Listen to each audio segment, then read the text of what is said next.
കാരണം ഇപ്പോഴും ഞാനിപ്പോ സുരേഷ് ചേട്ടന്റെ മോളുടെ കല്യാണത്തിന് പോയപ്പോഴും കമൽ സാറൊക്കെ കെട്ടിപ്പിടിച്ച് ചില ആൾക്കാർ നമ്മളെ കാണുമ്പോൾ മാറി നിൽക്കും. കാരണം എന്താ ഇവൻ എൻ്റെ അടുത്തൊന്ന് ചാൻസ് ചോദിക്കുമോ എന്ന് പേടി.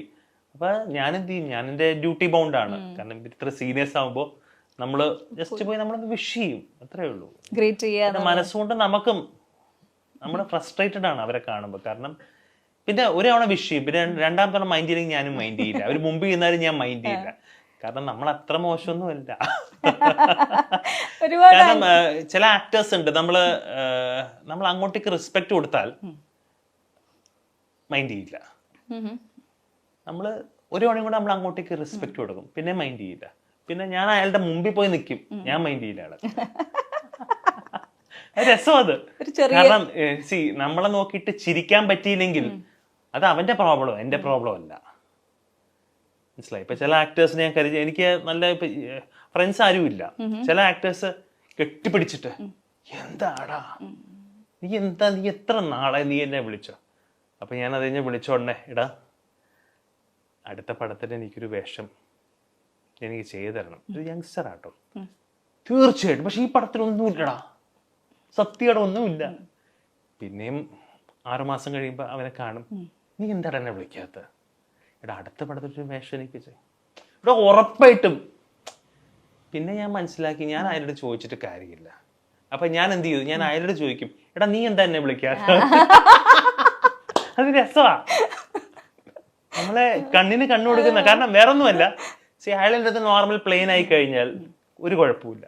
അയാൾ എൻ്റെ അടുത്ത് ഇങ്ങോട്ടേക്ക് വന്നു, എടാ നീ എന്താണ് എത്ര നാളായടാ, നമ്മൾ ഒരുമാതിരി തേക്കുമ്പോൾ നമ്മൾ തിരിച്ച് ഹെവി ബംഗാളി തേപ്പ് കൊടുക്കും. അതാണ്. കാരണം ഇന്നത്തെ കാലത്ത് ശരിക്കും പറഞ്ഞാൽ സക്സസ് എല്ലാവരുടെ അടുത്തും വരുന്നൊരു ഫോർമുല അല്ല. നമ്മൾ ആ ഫോർമുല നേടിയെടുക്കാൻ അവരും ഒരുപാട് സ്ട്രഗിൾ ചെയ്തിട്ടുണ്ട്. നമുക്ക് അതിന്റെ ഭാഗമാകാനേ പറ്റും. ഇപ്പൊ ഇത് മനസ്സിൽ തട്ടിയാണ് ഒരുപാട് പറഞ്ഞതെന്നറിയാം. ഇതുപോലത്തെ ഇൻസിഡൻസ് ഒരുപാട് ഉണ്ടായിട്ടുണ്ട്. ബാക്ക് സ്റ്റാബിംഗ് ഒക്കെ ഈ പറഞ്ഞ പോലെ ഈ ഇൻഡസ്ട്രിയുടെ ഏറ്റവും വലിയൊരു പ്രോബ്ലം ആയിട്ട് ഒരുപാട് പേര് പറഞ്ഞിട്ടുണ്ട്. അതിന്റെ വിക്ടിം ആയിട്ടുള്ള ആൾക്കാരാണ്. അങ്ങനെ എന്തെങ്കിലും? ഞാൻ വിക്ടിം ആയിട്ടൊന്നും ആളൊന്നുമല്ല. ഞാൻ അതിനെ ബാക്ക് സ്റ്റാബ് ചെയ്ത എനിക്ക് പ്രശ്നമൊന്നുമല്ല. കാരണം ഞാൻ ശരിക്കും പറഞ്ഞാൽ ഇതിന്റെ തുടക്കമൊക്കെ ചെയ്യുമ്പോൾ ഞാൻ ഈ ബാഗൊക്കെ പാക്ക് ചെയ്തിട്ട് ഞാൻ ഇവിടുന്ന് കേരളം വിട്ട ആളാണ്. ഞാൻ കേരളം വിട്ടെത്തിയിട്ട് ആൾക്കാർ പറയില്ലേ, നമ്മൾ ഇവിടെ ഒരു സ്ഥലം വിട്ട് നമ്മൾ വേറെ സ്ഥലത്ത് പോകും. ഞാൻ വേറൊരു സ്ഥലത്ത് പോയി. ഞാൻ മനസ്സിൽ, കാരണം ഞാൻ എന്തായാലും ഞാൻ ജനിച്ച് വീണത് സിനിമയിൽ മാത്രമല്ല, എനിക്കൊരു കൈത്തൊഴിലും കൂടെ ഉണ്ടായിരുന്നു.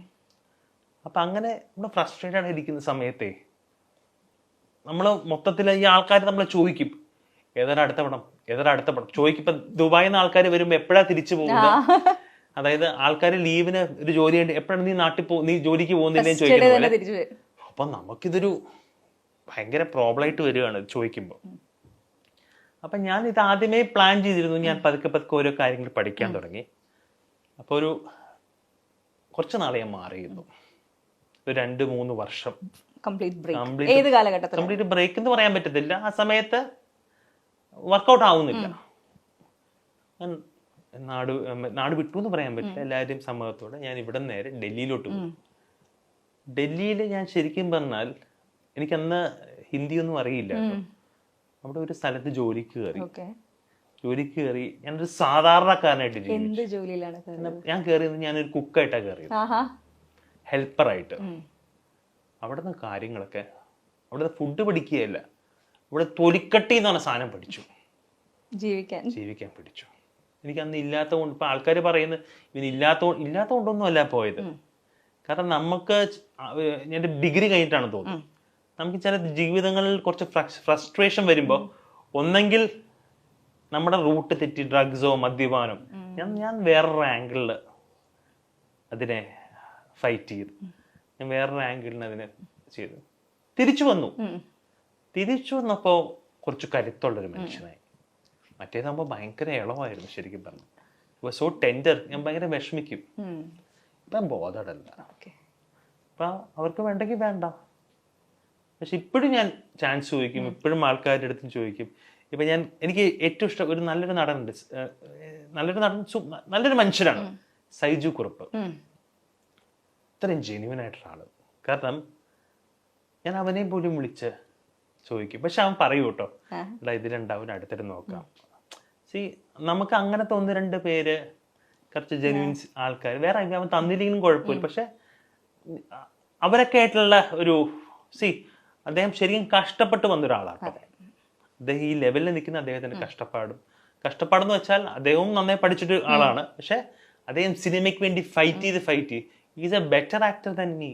ഞാൻ ജസ്റ്റ് ഒരു ആവറേജ് ആക്ടറാണ്. ഞാൻ ജനിച്ച നല്ല സൂപ്പർ ബോൺ ആക്ടർ, ഞാൻ ചെയ്താണല്ലോ പഠിക്കുന്നത്. അപ്പൊ അതായിരുന്നു എൻ്റെ ഒരു ഞാൻ ഇതിനെ ഹാൻഡിൽ ചെയ്തൊരു സിറ്റുവേഷൻ. ഈ ആക്ടിങ് വിട്ടിട്ട് ഡൽഹിയിൽ പോയി ജീവിതം പഠിച്ചു വന്നു എന്ന് പറയുന്ന സംഭവമുണ്ട്. അപ്പൊ ആ ഒരു കൈത്തൊഴിൽ ഉണ്ടായിരുന്നു എന്ന് പറഞ്ഞു, കുക്കിംഗ്.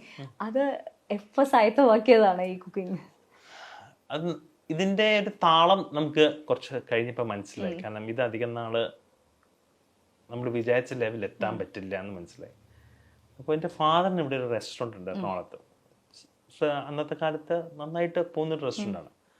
അവിടെ നിന്ന് തന്തൂർ എന്നാണ്, അവിടെ നിന്ന് ഓരോ കാര്യങ്ങൾ പഠിച്ച് അപ്പോൾ അവിടുത്തെ ആദ്യം ചപ്പാത്തി പരത്താൻ പഠിച്ചു, പിന്നെ പൊറോട്ട ഉണ്ടാക്കി, വീച്ച് പൊറോട്ട ഉണ്ടാക്കി. ഇപ്പൊ ദൈവം സഹായിച്ച് നാളെ ഒരു ബിരിയാണി കട ഇട്ടാലും 10 കിലോ ബിരിയാണി സ്വന്തമായിട്ട് ഉണ്ടാക്കാം, കണ്ണടച്ചുണ്ടാക്കാം. അപ്പൊ നമുക്കൊരു സ്റ്റാൻഡ് ബൈ വേണം.